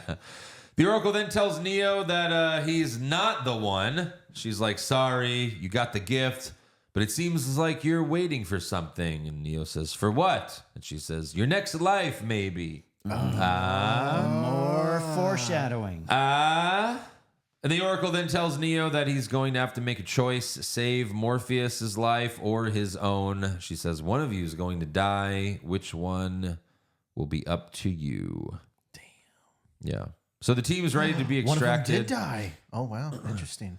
I just thought about that. Yeah, Josh just realized what happened in the movie. That's weird. Wow. The team is ready to be extracted, but Neo sees the same cat twice, and he says, whoa. Deja vu. And they explain that deja vu happens when they change something in the Matrix, a glitch in the Matrix. And I love shit like that. And this is another thing. People still say that to this day. Yes. Glitch in the Matrix. Right. So but many... I love when they take something real, like something that is technically like an unknown to human. Like, why do we have deja vu? Obviously, it's like you see something familiar, you think you've been there before, but there's so many times where you're like, I thought this already happened to me. It did. Why do I last feel simulation. I mean, that's a good answer too. But yeah, in this, it's like, no, they tell you it's a glitch in the Matrix. Yeah, I love that. It's great. We see the teenager. He's shot to death. He goes out in a blaze of glory. No. The rest of them hide from the agents in the wall, and they start to climb down. But Cypher coughs and sneezes to give away their position, which also risks his life in the process. What an asshole. I have to say. Well, he doesn't care. As soon as he dies, because if he dies in the Matrix. He can't die, no. You're right.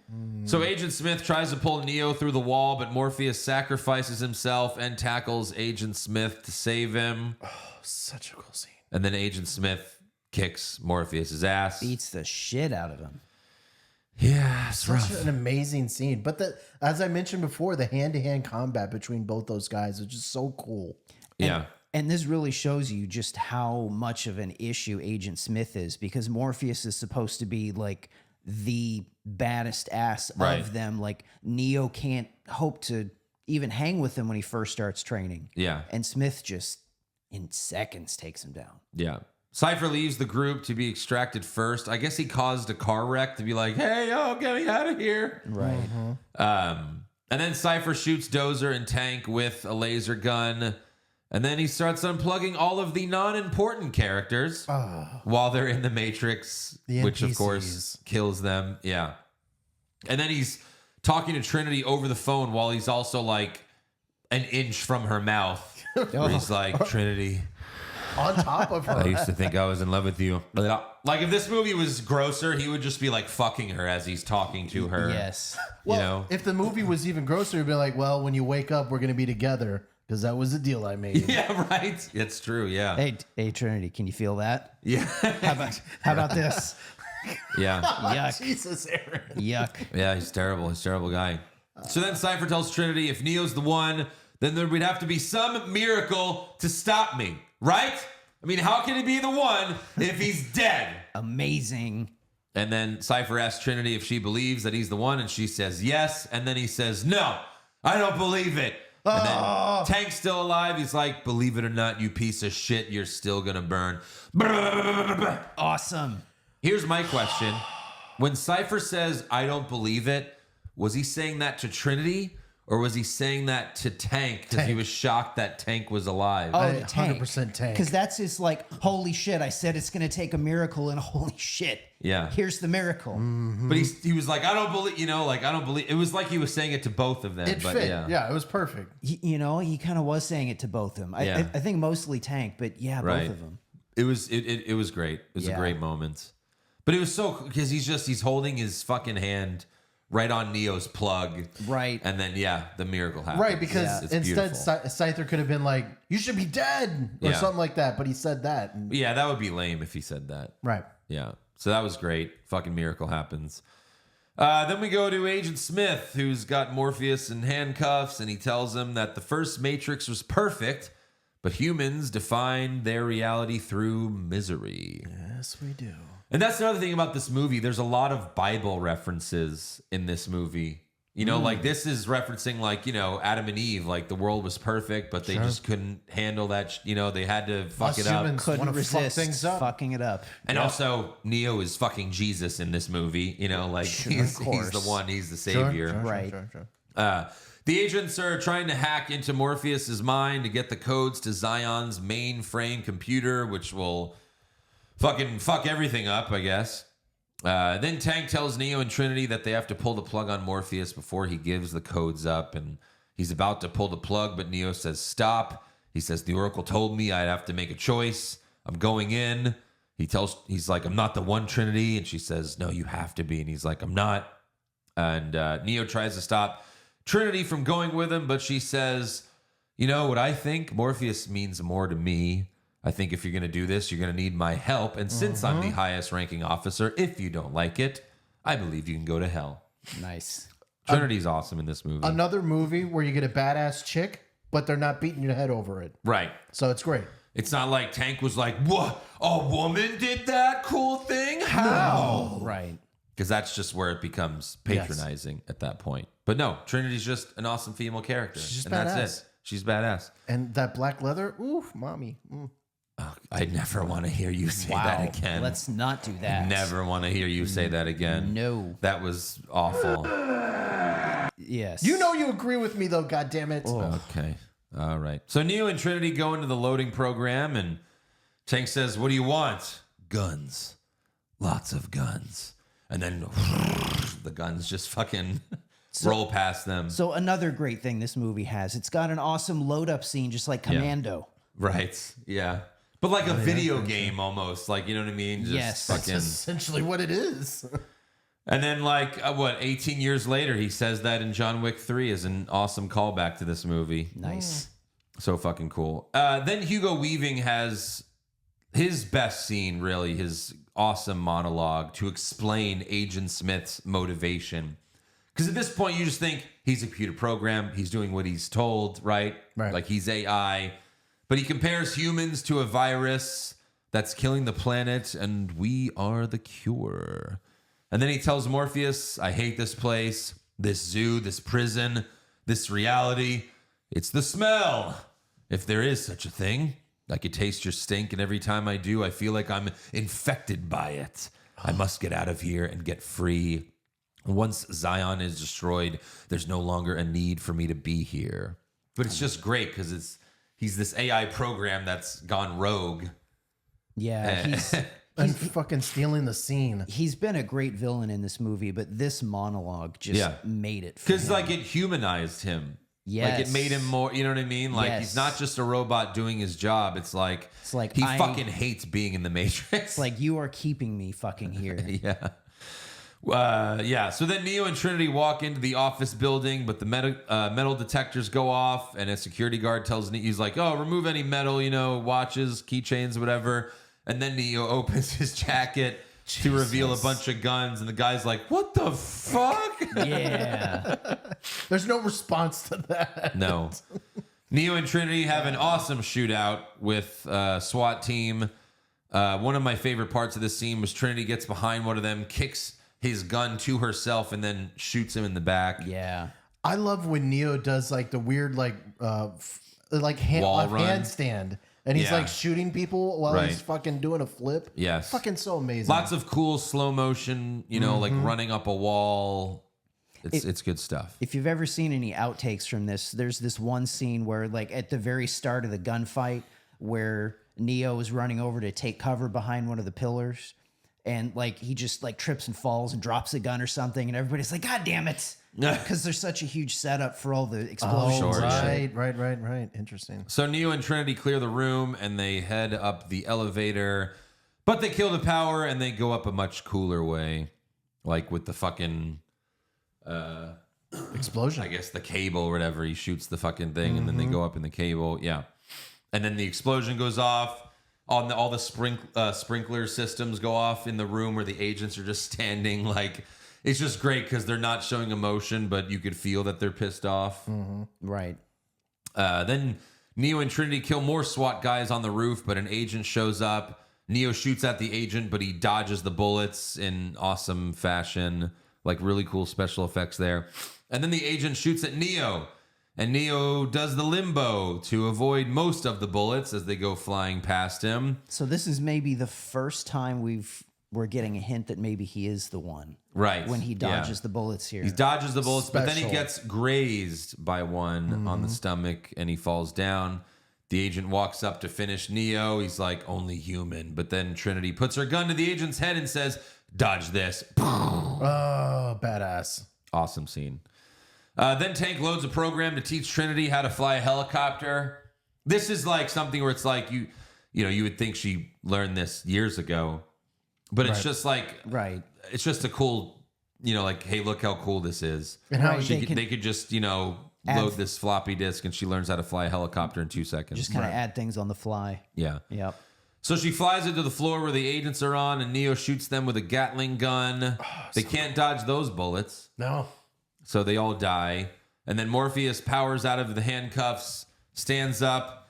The agents steal other bodies that are close by and shoot Morpheus in the leg as he jumps out the building. and Neo jumps out to catch him while Neo's still attached to a rope. Such a cool scene. Very cool.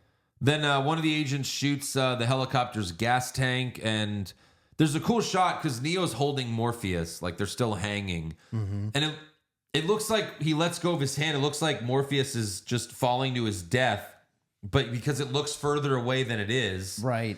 But then Morpheus just lands safely on a rooftop. Right. That's one of the cooler shots in the movie. Then Neo falls onto another roof, but Trinity is crashing, and so Trinity jumps out. Neo holds the rope because she's attached to the same rope as him, and she slams on the side of the building, but she's safe, and Tank's like, I knew it. He's the one. It's like, holy fuck, he did it. Yep. And then Morpheus says, do you believe it now, Trinity? And then Neo says, the Oracle told me, and Morpheus says, she told you everything you needed to hear. Damn. Came back. Yeah. It's so great because up until this point, Morpheus has believed all along. So then they go to the subway to be extracted. Morpheus goes first. He makes it back. And then Trinity tells Neo, like, I want to tell you something, but I'm afraid. Meanwhile, the phone's ringing. It's like, can we just wait 30 seconds? Yeah. Tell him on the fucking bridge. Can we just wait 30 seconds? Agent Smith takes the homeless man's body in the subway and shoots at Trinity as she goes back to reality, but the gunshot breaks the phone. So then Trinity says, run, Neo. But Neo thinks about running, but then turns around and stands his ground. What's he doing? He's beginning to believe. Oh, shit. Holy shit. So Neo and Smith jump at each other while shooting their guns. That's another really cool slow motion shot with the bullets flying past them. And they both land. You're empty. So are you. So they toss the guns and decide to go hand to hand. And wow. He's like, I'm going to enjoy watching you die, Mr. Anderson.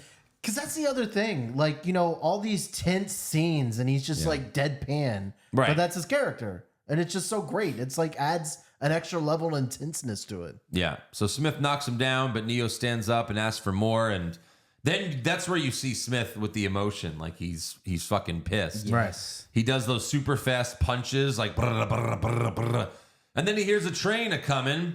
So he holds Neo in a headlock while the train is on its way. And he says, goodbye, Mr. Anderson. My name is Neo. And then he jumps, smashes Smith into the ceiling, and jumps out as the train smashes Smith. Neo starts to leave, but then the train stops, and Agent Smith walks out of the fucking train. Just took someone else's body. Just great shots in the scene. Like when Agent Smith is punching the shit out of him and it cuts to real Keanu and he's spitting up blood in the chair. Right. It's great. Yeah. Meanwhile, the Sentinels show up in the real world, and Neo's got to get out of the Matrix before they could use the EMP to kill the Sentinels, or else it'll also kill Neo. So he steals a cell phone from a random guy, but then that random guy turns into one of the agents, and Tank tells Neo where to go to find a hardline phone. And the agents chase Neo in an apartment building. There's also a part where he runs into someone's apartment, and there's like just a woman like, you know, chopping meat or whatever, but then she turns into an agent, throws a knife at him. That is so cool that just like every place that he's turning, there's another agent. Yeah. You know? It's so awesome. It does kind of beg the question, like at the beginning of the movie, how does that not happen every time they go in the Matrix? How are they not instantly located like that and just the closest person to them turns into an agent? Yeah. Because it seems like they're able to do this now at the end of this scene here. Well, they were close to Neo, but yeah, maybe if they're close by them, because I guess that's why they took that tracker out of him so that they couldn't know where he was all the time. But like when Smith jumped into the homeless guy, like there was no one else around. It was just the two of them and the homeless dude. Sure. And Agent Smith was just like, oh, zap. Yeah. Right. And to Aaron's point, for most of the movie, it was like, hey, we need help. And that's when the agent would turn in, or that human would turn into an agent. You know, there was very few times until the end is when they would just like randomly take over someone's body. Yeah. So then Neo ends up in another apartment building, but when he opens the door, Agent Smith is waiting there, and he shoots Neo in the stomach. No. And then he shoots Neo in the chest many more times, and Neo flatlines. First great swerve. And yeah, like watching this for the first time, like your jaw just drops. That first bullet, slow motion, he looks down, he fucking puts his finger there and he's bleeding. You're just like, what the fuck? What the fuck just happened? And then just closes it up with the brutal, like he walks up to him and just empties the clip in him. And then Agent Smith says, goodbye, Mr. Anderson. And Morpheus is in shock. He's not moving despite the Sentinels like shooting lasers behind him as they break in. Like Morpheus was so positive the whole time, but then in that moment, Morpheus is just like I couldn't fucking believe dead. the first time I saw this, I couldn't believe what I was seeing. Yeah. Same. So then Trinity tells Neo, the Oracle told me that I would fall in love with the one. So you see, you can't be dead because I love you. And then Trinity kisses Neo and he opens his eyes. That's the power of love. Swerve number 2. If this was the made, power of love. If this was made in the 1980s, that's how it would have. I mean, really, probably. Like it's you should almost be saying like this is an action movie and they solve it through love, but it's so fucking good that it works. Like it's so good that it works. Yep. Wow. Like I'm getting tearied up just reading this. Right. Yeah. You read the power of love brought someone back to life. Lame. But it works. It works here. So Neo stands up. The agents fire at him, but Neo says no, and he puts his hand up, and the bullets freeze right in front of him, just like Morpheus told him. Dude, when you're ready, you won't have to dodge them. This is like an Avengers Assemble level pop. Oh like, my God. oh yes! Like I got goosebumps when we were watching this, just recently. This is an all-time like. It's one of the best scenes ever in a movie. The hero has reached full power, and now there's no stopping him. Right. The bullets fall to the floor. Tank says, how? And Morpheus says, he is the one. Like, the music is, like, loud as fuck here. Yes. Neo sees the Matrix in code form. Like, he's looking at the agents. They're in code form. And then Agent Smith is pissed. He charges at Neo, but Neo fights him off with one arm. Not even looking at him anymore. He's not even trying. I'm so done with you. Yeah. Barely an inconvenience. And then he kicks Smith across the room and then flies into his body and explodes him from within. Boom. And then Neo's just like, he's just waiting. And then he just looks up, looks at the other agents. The agents look at each other and they run away. And they fuck off. Awesome. Yeah. So then Neo runs to the phone, but the Sentinels are right in front of Trinity now. But Tank hits the EMP to kill them. And Neo wakes up in the real world and kisses Trinity. And then we fade to black. Neo cuts one final monologue. We just hear him on the phone. He's like, I know you're out there. I know you're afraid of change. I'm going to show these people a world without you. A world without rules or boundaries. A world where anything is possible. And then he hangs up the phone from within the Matrix, puts on his sunglasses, and then he fucking flies right into the camera as Rage Against the Machines Wake Up plays in the background. Come on. Come on. Cut to fucking black. Awesome. God damn. Get so hyped up watching this movie. I know. Yeah. Fucking great. Fucking great. So yeah, what do you want to rate this? Just kidding. It's a fucking 10. Yeah, 10. It's a fucking 10 out of 10. And it still lives up today. Yeah, it lives up today. There's not much you can improve. No, not at all. I mean, even that last scene like gets you hyped for the sequels. Yes, the sequels were a letdown, but I like them. It's a perfect movie, I think. It's a perfect movie. Yep. Absolutely. Fucking tans. So they also announced that they are making a 5th Matrix movie. Oh, yes. Look, I know it's probably going to be bad. Oh, it will be bad. But the Wachowskis are not involved anymore. Like they're producing it, but it's being written and directed by the executive producer of the Daredevil Netflix series. Shut up. Yeah. Okay. I'm interested a little bit. We'll see. I really don't have much hope anymore. Is it going to be like a non-Neo thing? They said I don't know how you could do without Neo, but from what I've heard, it's a complete reboot. So yeah, but all the way from the Resurrections start. was a reboot. Was it A soft reboot? I don't know. I mean, I wouldn't want them to do anything from the last movie because it was bad. It was really bad. Yeah, really, really bad. But we'll see. I don't know how you do the Matrix without Keanu Reeves. True, but or Trinity. We'll see. I don't know if I'm gonna watch it. It would have to look really good for me to want to watch it. because goddamn, that last one is so bad. Neo just, I guess they were over budget. There was no, like Neo didn't fight anyone hand to hand. He just force pushed everyone away. It was like, wow, that's an easy solution. Yeah, it was bad. And then the last thing I wanted to, well, maybe we should do, let's do trivia first. Aaron has some trivia for us, right? Oh yeah, just some. Joe usually does this, but since he's out today, so this movie almost looked totally different in terms of casting. Yeah, there were multiple people that were lined up to be Neo. I'm sure Andrew knows one of these. Yeah, Who's I mean yours? their first choice was Will Smith. It was Will Smith, but not only Will Smith. Will Smith turned it down. Yeah. They also went to Brad Pitt and Val Kilmer. Right. Both of them also turned it down. It's interesting though because Thank God. This movie still would have kicked ass with any of them. Sure. Will Smith, I feel like it would have been a very different movie because the 90s, all of Will Smith's movie have those like where he's cracking jokes. Yeah. I can't see where he's like not, you know what I mean? Like he's too Bad Boys Independence Day. He would not have been a fit here. Right. Like Keanu Reeves is perfect because like Keanu Reeves is not the greatest actor ever. Like he's great in action scenes, but like he doesn't like have a lot of emotion when he talks. He's not yelling or screaming or anything like that. So he's kind of perfect for this movie. Yeah, so it's actually kind of hard to imagine Will Smith in this role. Yeah, I mean, especially considering like Men in Black and Independence Day. It's kind of weird. They would have had to like rewrite a lot of the script for it to fit him. We need a couple wisecracking jokes in here. Yeah, total different movie. And then there would have been a Matrix rap song that he would have made. We're in the Matrix. Agent Smith's gonna kill you. Kill you. Walking around in computers. Dodge the bullets.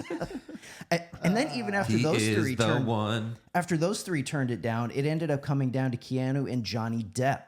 Oh wow! And Keanu ended up getting it because Keanu really liked the idea of the movie, and they kind of picked up on that. So that's just for Neo, right? For Morpheus, before we had Fishburne, there was Gary Oldman and also Samuel L. Jackson.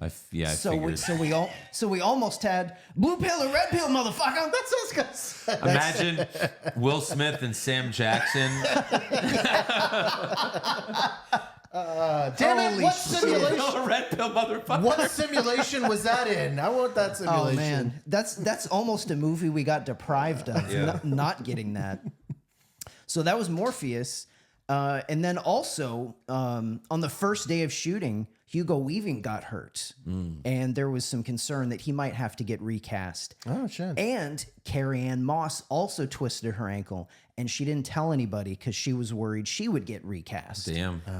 And oh, Lord. Keanu, before shooting started,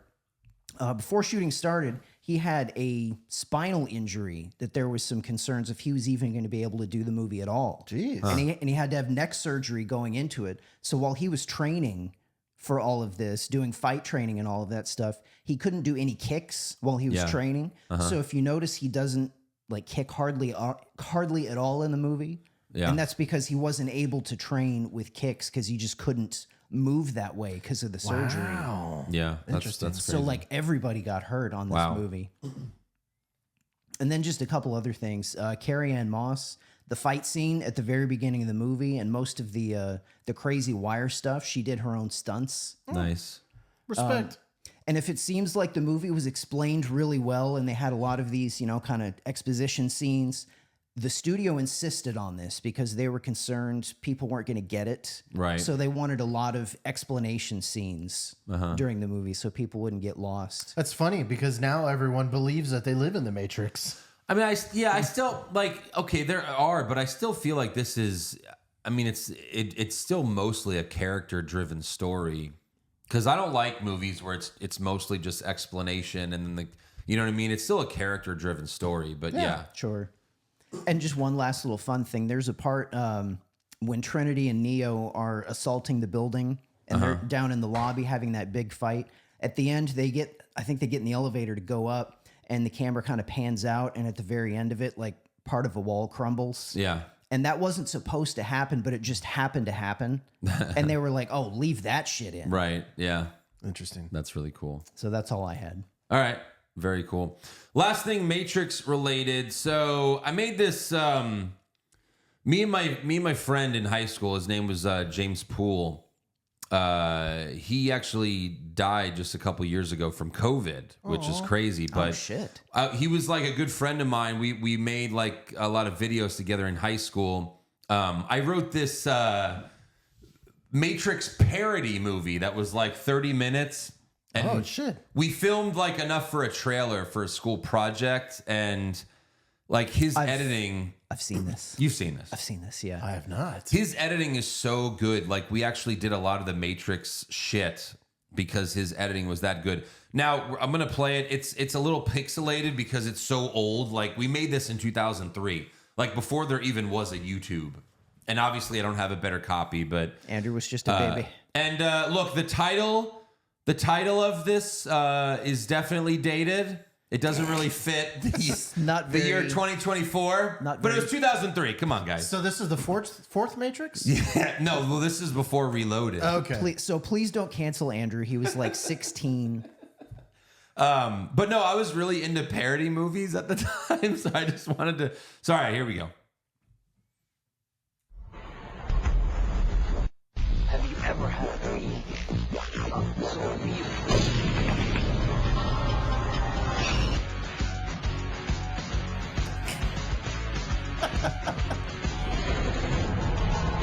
I mean, look at that. Like, That was cool. It's pretty good. yeah, he was really good. I'm not so. Oh, Steven.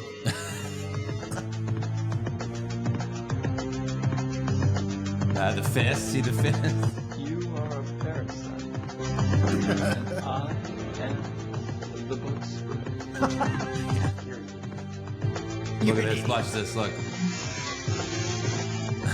That was James Poole. What is the Matrix?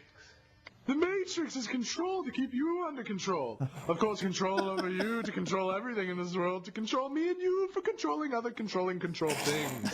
What the? I guess this was after Reloaded. Yeah. Oh, Jesus. Get down, White.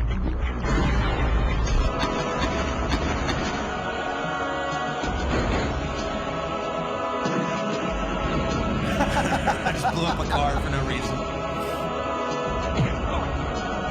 After all, you're only human. By the way, the gun effects are like the same from the Matrix movies. You're empty. No, I'm not. All right, I didn't see that coming. There you go. Hard R.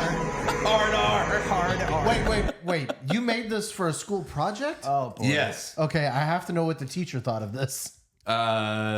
She thought it was impressive. She didn't like that I almost said fuck. She's like, what the fuck? And then gunshot. I think I even She know. was kind of a bitch. I think I even know where that was filmed. Was that town center parking garage? Yes. Like the roof of it? Yeah. Yes, it was. I thought so. Yeah. That's awesome. Nowadays, you would be murdered by police for running around with fake guns. Oh, of course. Yeah. But that was a lot of fun. That was great. That was a lot of fun to make. I had like a full 30-page script to make the whole thing. Wow. It was crazy. But yeah, that was, I enjoyed that. I enjoyed reliving that. That's cool. I've never seen that before. Well, there you go. So that was a nonce in the big afro? That was a non, yeah. Okay. I was over the top. Oh, yeah. Absolutely. Wait, was that like an afro that he made, or was that his hair? No, I have that. I have that afro wig. I still have it. You still have that? still have it. Why have you not worn that on the podcast? That's what I was going to say. I kind of need a reason. I kind of want to wear it on the podcast. All right, let's do fan questions. Bill Capri, the action and the aesthetics is cool, and the themes of this movie are super interesting. Yeah. But I felt like the acting is stiff and the dialogue was so pretentious. Do you guys think this movie gets a bit more credit than it deserves? Still a pretty influential movie. I don't have a problem with it. No. Again, like I said at the beginning, they are talking weird, and I think it's to make you feel like, oh, these people are just in like some wacky cult, you know? Yeah, not only that, the agents are talking weird too because they're computers. But it's a serious movie. It's not like the MCU where they're making wisecracks as the world is ending. Right. Like, it's taken seriously. That and also, this isn't just a straight action movie. This is definitely a heavy sci-fi movie. So there's gonna be some kind of weirdness to it just by definition. Yeah, of course. Andy Piccone, how many times did you guys have to watch this before you fully understood it? I don't know. Again, I was like 13 or 14 when it came out, so probably back then I didn't fully understand it. But as an adult, I mean, I think it's pretty easy to follow. They're just fighting machines. It's AI. Yeah. It's Terminator. Yeah, the people are, stuck in a simulation. We got to get them out. I don't think it's too tough. No, it's really not. But I mean, yeah, it's a lot like Terminator. Like, oh, look, this is the future. Right. Mm-hmm. AI is taking over. Chris Foreman. It's funny because like Terminator inspired this inspired like, there's so many elements in Everything Everywhere All at Once that take for the Matrix. Because, like she has to do weird things to learn how to fight and learn how to do other things. And it's like, oh yeah, it's just like the Matrix. Let's see. Chris Foreman, not that it needs a remake, but if they recast, who fills the roles? Chris Pratt. Chris Pratt, of course. He'd be too funny. Yeah, I don't know. I wouldn't want that. I wouldn't want that. Yeah, they should stop with that. But I don't even want to answer it because, I mean, yeah, either way, I feel like it wouldn't be satisfying. Timothy Chalamet. Fuck you. The Rizzler, oh my God, no joke. What the fuck is up with Madam Web? My God, my 8-year-old daughter asked to watch it. 15 minutes into the movie, she turned it off, walked out of the room, and got mad at me for letting her select it. There is no movie as bad as that. You can't convince me otherwise. We still need to drink and watch that. Right, yeah. When it's free. When it's free. When it's free, yes. Nacho Man, have you guys been keeping up with X-Men 97? It's so good. That last episode tugged on some heartstrings. I watched the first episode. I need to watch the rest of them. Was it good? It was good. I liked it. I heard a spoiler about what happens, and now, I don't know that I want to watch the show at all. Oh, I know what that means now. You kind of like... Not necessarily. You kind of softly spoiled something. Not necessarily. That means someone we love dies in it. That's not necessarily what that means. So you watched one episode, Josh. Mm-hmm. Did it feel like the original show where it's like for kids, or does it feel a little more adult? It's slightly more edgier. It's no Invincible for sure, but it's I guess above G, maybe PG. No, if it's PG. PG-10. That's not a thing. I haven't started watching yet, so I can't really comment, but my wife started watching the first episode. And she said she turned it off part way because it felt way more serious and drama. Cause she loved the original, and she was super psyched for this one, and she didn't even make it through the first episode. Okay. So I'm not sure what that means. It's not as kiddie as we remember for sure. It's a little bit more. Mike Hunthert, shout out to AMC for re-releasing this in theaters. I watched... because when it was the 25th anniversary in March, they did put it back in theaters. Nice. Oh, right. I'm kind of upset I missed that. Yeah. I guess we'll have to wait for the 30-year anniversary. He says, I watched Civil War over the weekend. No, not Avengers Civil War. Big mistake. Anyways, that movie fucking sucked. Does it? I've heard good things and bad things. From who? From people. From people. Yeah. Josh knows people. The internet. No way, Rich Swan. Jesus. Did you know that in the comics, Invincible did team up with the real Spider-Man to defeat Doc Ock and later meet the Avengers? Yes. Also, the Lizard League are a parody of the Serpent Society, who were rumored to be the main villains of Captain America: Brave New World. I think they scratched that though. Oh right, but because that's what Seth was going to be in. How did they do a Spider-Man crossover in the comics? It's not in Marvel. Invincible's not a Marvel thing, right? No, I don't think Invincible's a Marvel book. No. So they just somehow... I could be wrong Comics? there, but I don't think it... Yeah, Image Comics? I want to say it's Image. So they somehow just were able to do a Spider-Man crossover thing? Well, there's I guess that's why everyone was expecting Spider-Man in the show. There's a lot more crossovers in comics, though. I mean, you got Predator facing Batman in the comics. I guess since comics don't sell as well, that's one of the selling points. Maybe. Yeah. Fledgehole, great movie. Thank God they realized this was a perfect one and done movie and never made any sequels, right? Yeah, just like Andrew and I said. Yeah, 2 and 3 are fine. Josh with the wrong opinion again. Surprise. Gerardo, one of my all-time favorite movies. I grew up watching these movies, and I recently watched the trilogy as an adult, and I might be in the minority here, but I love the sequels. All right. That's fine. To each his own. I mean, to be fair, there were some great action scenes in the second one. What really killed me, look, the second one was good. The end ruined it. You know? Like, Agent Smith duplicating himself, and then, Neo fights like 100 Agent Smiths. That's a really cool scene. Sure. It is. It's really cool. But then at the end, when he's in the real world, and then he just fucking stops the Sentinel, I went, oh no, they just jumped the shark. You remember? Oh, Neo has powers in the real world? No, that's where it lost me, and I hated it. He's able to control machines in and out of the world. I did not like that at all. That fucking ruined everything about the first movie. That, and wasn't the whole thing with the second movie was he was trying to save Trinity, and then it made it all pointless by the end of the third one anyways? Right. I hated that he had powers outside the Matrix. That was so dumb. That's fine. No, it was it was bad. PCJ, first Point Break, now the Matrix. We got to do replacements next. I'm all for that. Oh, yeah. Love replacements. Yes. I watched The Matrix so many times in my final year as a projectionist manager. I love how much it's become more of a documentary than a film in a lot of ways. Besides all of Keanu Reeves' movies possibly being connected, what's your favorite Matrix conspiracy theory? Oh, I don't even know of any. I don't know of any conspiracy theories. Bonus points, Josh, spell conspiracy theory. CONSPIREC. Oh. Why? No. You were close. You got farther than I thought. Can you spell theory? Yeah, THEORY. Bam. Wow, nice. Bam, wow. motherfucker. Nice. Someone's been taking his vitamins. That's right. I don't know any Matrix conspiracy theories, Well, though. I mean, but let us know unless he's talking aside about from us being in a real simulation. ones. Yeah. I guess that then. Chris Berg, crazy coincidence. Just watched it yesterday. My quoted line from this movie, mine is, I know Kung Fu. I mean, yeah, what is... Show me. I mean, how many iconic lines does this movie have? Yeah. I mean, just so many. It has a lot. Very quotable movie. Yeah. Guns. Lots of guns. Them. Yeah, it's great too. Steven with a V, I don't know why people put him on a pedestal like he's an amazing actor, but Timothée Chalamet has to be the most overrated actor today.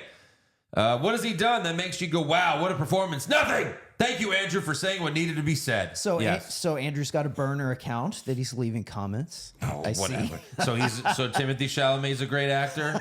That's Andrew's next hill he's gonna die on. Did you fucking see Wonka? No. Yeah. Joey Cage, I always told my buddy that I was going to watch The Matrix, and I never got around to it until AMC re-released it. Wow. And man, what a great idea. I feel like it enhanced my enjoyment, and the movie lives up better than I expected. Can't wait to watch the sequels. Am I right, Andrew? Yes. Mm-hmm. No. When did you finally watch this, Joe? I want to know like how long he waited to see it, because that's crazy. Yeah, so he said until AMC re-released it. Right, so when was that? Yeah, when was that? Yeah. He missed it in 1999. I'm guessing like probably right before the second one came out. Ooh, yeah, maybe. In 2003, I want to say. I'm Raj. I begged my parents in 99 for the Nokia banana phone. Oh, that's the one that they are always... That's the cell phone they're running around with in this movie. Oh, was it? Okay. Ring, ring, ring. Also, I just finished watching both seasons of Invincible upon your recommendations, and it's amazing. I'm going to chime in, though, on the Josh meltdown about Rudy. I think what Josh was trying to say, well, he goes and talks about, the Rudy Rex thing. That's right. I knew I was right. But no, Josh wasn't. That's not what Josh said. It's really not what Josh said. He only gets partial credit because I think he was accidentally right. We'll give him partial credit. He was accidentally right. I get what he was trying to say, even though he was saying it in a stupid way. Although then what threw me off was when Eve called him Rex. Yeah, thanks for your hard work, boys. Yeah. No problem. And you're welcome for watching Invincible. I'm glad I'm the only one that takes notes when I watch the show. No, you were wrong, Josh, and you're still wrong. That is all for fan questions, so make sure you subscribe to our podcast wherever you're viewing us. We also have exclusive videos on our YouTube channel, Hollywood Hogwash Pod. Follow the show on Twitter, Facebook, Instagram, and TikTok at Hollywood Hog Pod. Also become a supporter of the show at patreon.com/Hollywood Hogwash. You can see the Invincible review podcasts on there, as well as The Last of Us. We did Secret Invasion, which sucked balls. Don't talk about that. We're going to be doing Fallout. Yeah, patreon.com/Hollywood Hogwash. So come on. There you go.